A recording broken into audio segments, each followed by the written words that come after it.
So one of the first tricks that we learn as new skaters is how to tic-tac, pivot, monster walk if you learn freestyle, revert, kick turns. So why do they look so awkward? Well, it turns out that this trick isn't so easy, at least not the way that most people teach it.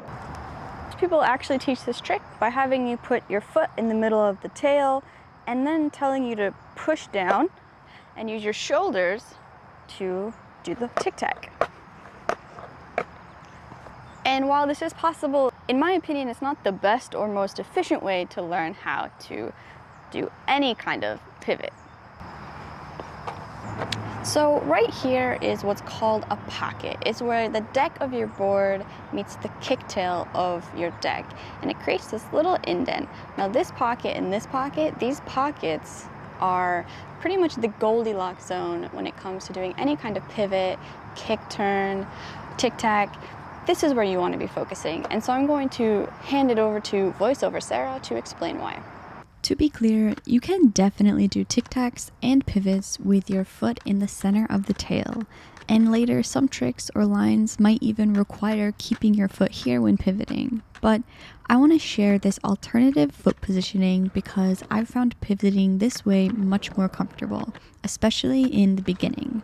Instead of putting my foot in the center of the tail, I like to put my foot right where the deck meets the tail, so that the ball of my foot can easily press into one pocket and my heel can easily press into the other pocket.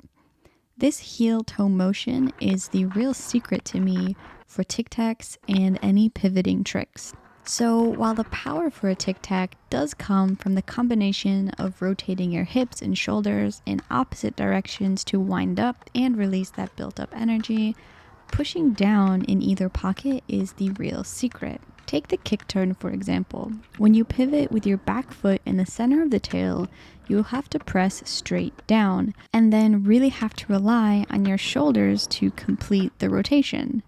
But when I put pressure into the pocket, I can almost lean into the rotation and go with the deck in a way that I couldn't do with my front foot in the center, at least not when I was starting out. And that results in more control over the board. I can do both easily now, but pressing in the center of the tail was definitely harder and more awkward when I started skateboarding. Using the pockets is also the Goldilocks zone for monster walks, reverts, and even endovers in my experience. I went into great detail about why in my how to revert tutorial. But you can see here that it's my toes and heels really leading and controlling the board, while my hips and upper body are giving the power to the trick. So the energy comes from the upper body, and my heel and toe are controlling the deck with these pockets. When you use the pockets instead of the tail, you just seem to have more smaller, more controlled movements, more control over the board in general. So if you've been doing pivots in the center of your tail, I would recommend going out and experimenting with the pockets because you definitely won't regret it. Anyways, I hope you enjoyed this video, I hope you got something out of it, and I hope to see you next time.